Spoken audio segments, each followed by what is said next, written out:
Hello friend, मित्रांनो, काल एक नोटिफिकेशन मी आपल्या व्हॉट्सअप ग्रुपवर टाकली होती आणि त्यानंतर बऱ्याच जणांचे मला मेसेज आले.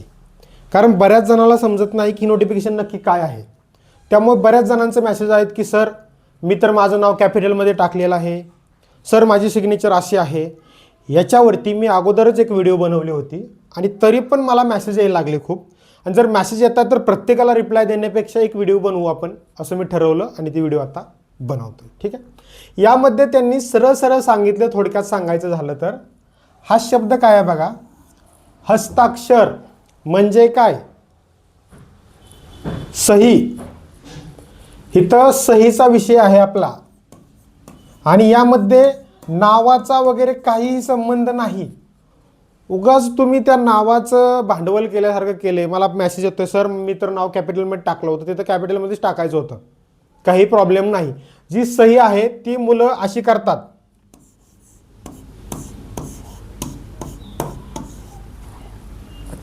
ठीक आहे, असं काय असेल ती. ठीक आहे, अशी सही कॅपिटलमध्ये चालत नाही. त्यामुळे कोणी अपलोड केले असेल तर ग्रुप डीचा फॉर्म भरल्यानंतर एडिट होत असेल तर एडिट करून घ्या. ती नसेल होत तरी तुम्ही एक्झाम शक्यतो देऊ शकणार नाही, असं यामध्ये सरळ सरळ सांगितलं आहे. आणि त्या संबंधित जर तुम्ही RRBला जरी मेल केला तरी काही फायदा होणार नाही किंवा तुम्हाला सेंटरमध्ये त्या एक्झाम सेंटरमध्ये बसू दिलं जाणार नाही. दे नाही पाएंगे. मग दे नाही पाएंगे म्हणजे फॉर्मच रिजेक्ट होतोय की एक्झाम सेंटरमध्ये बसून दिलं जात नाही ते काही सांगता येत नाही. शक्यतो फॉर्मच रिजेक्ट होऊ शकतो. सही कशी पाहिजे या बाबतीत मी अगोदरच ग्रुप डीची एक व्हिडिओ बनवली. त्यामध्ये ग्रुप डीचा फॉर्म भरताना ते आता मी व्हॉट्सअपवर आपल्या टाकतो. तुम्ही जर व्हॉट्सअप ग्रुपमध्ये ॲड नसेल तर या व्हॉट्सअप नंबरवर मेसेज करा, 8550 93 52 62. या व्हॉट्सअपवरती मेसेज करा की मला ग्रुपमध्ये ॲड करा. तुम्हाला ग्रुपमध्ये ॲड करेल.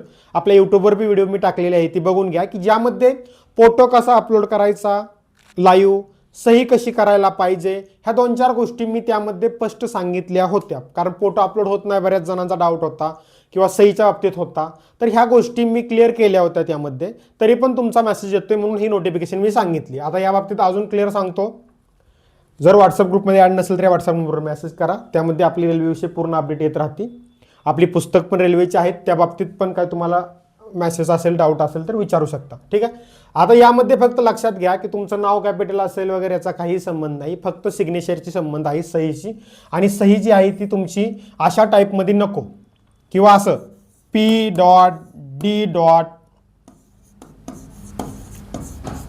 जे पण असेल ती अशा टाईपमध्ये पण नको. ती रनिंग लिपीमध्ये पाहिजे, थोडक्यात रनिंग लिपीमध्ये. ठीक आहे, रनिंग लिपीमध्ये जास्त करून असावी, कॅपिटलमध्ये तर अजिबात नको असं त्यांचं म्हणणं आहे मित्रांनो. मग सर आता माझी पहिली साईन मी चेंज करू का? तर आता मग तसं जर विचार केला तर चेंज करा तुमची साईन एक, आणि ती साईन जी चेंज केलेली आहे ती लक्षात ठेवा, कुठं तरी लिहून ठेवा, जेणेकरून तुम्हाला ती पुढे करावी लागेल आणि ती साईन पुढे कंटिन्यू आयुष्यभर करा. अशी साईन बनवा आता की पहिली कसं होतं, आपण जे क्लासमध्ये होतो ना, माझी पण साईन अशीच होती आणि आज पण तशीच आहे, एक वेगळी, म्हणजे कॅपिटल नाही पण एक जे स्टँडर्ड साईन पाहिजे असं नाही आहे. तर एक साईन तयार करा अशी स्टँडर्ड की जे तुम्हाला लाईफ टाईम ठेवण्यासाठी उपयोगी येईल. आणि तीच साईन इथं पण करा, पुढे पण प्रत्येक एक्झामसाठी कुठं डॉक्युमेंट चेकिंगला असो कुठेही ती साईन कंपल्सरी करा. आता इथून पुढं अशी एक साईन तयार करा, तुमची सिग्नेचर तयार करा. आता याचा डाऊट क्लिअर झाला? काय डाऊट आहे का? ठीक आहे. आता तुमचे 5 मिनटं घेतो. कशासाठी घेतो तर बऱ्याच जणांना पुस्तकांचा विषय असतो, तर आपली रेल्वेची पुस्तकं आहेत, ज्यांना घ्यायची असतील ते घेऊ शकता. ठीक आहे मित्रांनो, बघा कोणत्या एक्झामची कोणती पुस्तकं आहेत हे मी थोडक्यात सांगतो. ठीक आहे, आधी हे मी मूव करतो.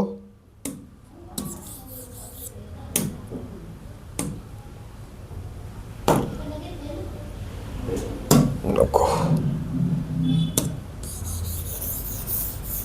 ठीक आहे. आता ही आपली पुस्तकं आहेत मित्रांनो. हे आहे आपलं ALPचं पुस्तक, ALPचं. हे ALP टेक्निशियन ग्रुप डी तिन्हीलाही चालते, सामान्य विज्ञान. हे ALP CBT 2चं आहे, CBT 2 बेसिक सायन्स आणि इंजिनिअरिंग ग्राफिक्स. आणि हे आहे टेक्निशियनचं, जे नवीनच आलेलं आहे टेक्निशियन ग्रेड 3चा प्रश्नसंच आहे. टेक्निशियन ग्रेड 3चा अभ्यास करत असाल तुम्ही तर 1 आणि हे 2 पुस्तक घ्या. ALPचा अभ्यास करत असाल तर 1, 2 आणि 3. ग्रुप डीचा अभ्यास करत असेल तर ग्रुप डीसाठी आपलं हे आहे. लवकरच ग्रुप डीचा प्रश्नसंच येणार आहे. तसेच NTPC अंडर ग्रॅज्युएट 12वीवर ज्यांनी फॉर्म भरला होता त्याचे प्रश्नसंचचं पुस्तक आपलं 10 ते 12 दिवसात येत आहे मित्रांनो. ठीक आहे. जर तुम्हाला याच्याबद्दल काही डाऊट असेल तर या व्हॉट्सअप नंबरवर मेसेज करू शकता. सिग्नेचरचा डाऊट क्लिअर झाला. ठीक आहे. नवीन ALPची वॅकन्सी येणार आहे, सर्वांना माहीत असेल. 11,000 प्लस जागा आहेत. आतापासूनच जोरात तयारीला लागा आणि आपली ALPची बॅच 5 ते 10 मार्चला सुरू होईल. का मार्चला 5 ते 10 सुरू होईल? आत्ता का नाही तर ALP 2 एक्झाम झाल्या, 2024ची आणि 2025ची CBT1. बरोबर. तर मला आधी त्याचं प्रिपरेशन करायचं आहे. कोणते कोणते टॉपिक गणित बुद्धिमत्तेचे विचारले जातात किंवा विज्ञानला ते बघायचं आहे आणि त्यानंतर ते टॉपिक शिकवायचे आहेत. कारण आपण पहिल्या बॅचमध्ये क्लॉक, कॅलेंडर हे टॉपिक घेतलेत. तुम्ही पहिली बॅच आपली घेतली असेल काही मुलांनी तर त्यांना माहीत असेल कॅलेंडर, बरोबर, मिरर इमेज, परत वॉटर इमेज, बरोबर. आणि यावरती तुम्हाला रेल्वेत प्रश्न दिसले नाहीत. आता ALP दिसले का? तुम्हीच सांगा, दिसले का?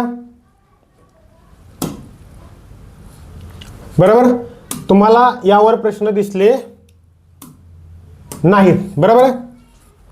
दिसले का याच्यावर प्रश्न? नाही दिसले. त्यामुळे हे टॉपिक आपल्याला काढून टाकायचे आहेत. आता ज्याच्यावर प्रश्न येत नाहीत ते पण टॉपिक करून अपडेट बसण्यात काही अर्थ नाही. त्यामुळे प्रॉपर कोणते टॉपिक येत आहेत ते टॉपिक तुम्हाला दिले जातील ALPचे आणि तेवढ्या टॉपिक शिकवले जातील आणि त्याच्यावर तुम्हाला एक्झामला प्रश्न दिसेल. त्याच्या व्यतिरिक्त प्रश्न दिसणार नाही. ते क्लॉक, कॅलेंडर शिकवून त्याच्यात अगोदर विचारला जात होते 1 किंवा 2 प्रश्न, पण आता त्यावर प्रश्नच पडत नाही. म्हणून 2 एक्झामचा मला अभ्यास करायचा आहे, त्याच्यानुसार मी शिकवणार आहे. त्यामुळे थोडी 15 दिवस अजून बॅच सुरू व्हायला वेळ लागू शकतो ALPची. पण ALPची नवीन बॅच आपली सुरू होणार आहे. ज्यांना ALPची बॅच लावायची असेल त्यांनी वेट करा. ठीक आहे मित्रांनो. अजून काय डाऊट असेल तर कमेंट करून विचारू शकता. Thank you friend.